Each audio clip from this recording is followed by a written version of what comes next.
മലയാളത്തിൽ ഏറ്റവും കൂടുതൽ റേറ്റിംഗ് ഉള്ള ടെലിവിഷൻ പരിപാടിയാണ് ബിഗ് ബോസ്. മോഹൻലാൽ അവതാരകനായി എത്തുന്ന പരിപാടിയുടെ 7ാം സീസൺ അടുത്തിടെയിലാണ് അവസാനിച്ചത്. ഹിന്ദി, തമിഴ്, കന്നഡ, തെലുങ്ക്, ബംഗാളി എന്നീ ഭാഷകളിലും ബിഗ് ബോസ് സംപ്രേഷണം ചെയ്യുന്നുണ്ട്. അമിതാഭ് ബച്ചൻ, സൽമാൻ ഖാൻ, വിജയ് സേതുപതി, കമലഹാസൻ, നാഗചൈതന്യ ഉൾപ്പെടെയുള്ള സൂപ്പർ സ്റ്റാറുകളാണ് വിവിധ ഭാഷകളിൽ ബിഗ് ബോസിൻ്റെ അവതാരകരായി എത്തുന്നത്.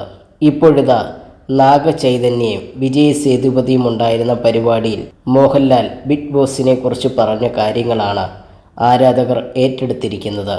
ബിഗ് ബോസ് പോലുള്ള പരിപാടിയിൽ എന്തിനാണ് നിൽക്കുന്നതെന്ന് പലരും തന്നോട് ചോദിച്ചിട്ടുണ്ടെന്ന് മോഹൻലാൽ വെളിപ്പെടുത്തി. ഈ പരിപാടിയെക്കുറിച്ച് ചിലർക്ക് തെറ്റായ ചിന്തയുണ്ടെന്നും അദ്ദേഹം പറഞ്ഞു. മലയാളത്തിൽ ബിഗ് ബോസിൻ്റെ 7 സീസണുകൾ ഞാൻ വിജയകരമായി പൂർത്തിയാക്കിയിട്ടുണ്ട്.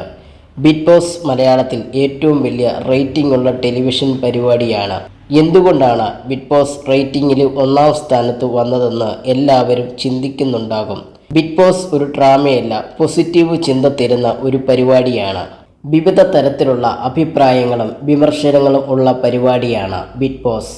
എല്ലാവർക്കും വിനോദത്തിനും ചിന്തിക്കുവാനുമുള്ള പരിപാടിയാണ് ബിഗ് ബോസ് എന്ന് ഞാൻ തെളിയിച്ചതാണ്.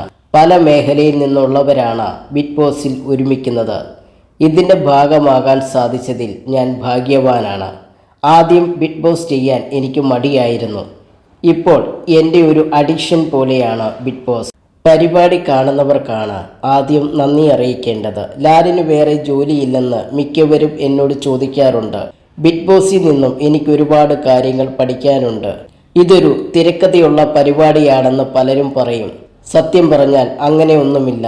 ബിഗ് ബോസിൽ പങ്കെടുക്കുന്നത് എളുപ്പമുള്ള കാര്യമല്ല, മോഹൻലാൽ പറഞ്ഞു.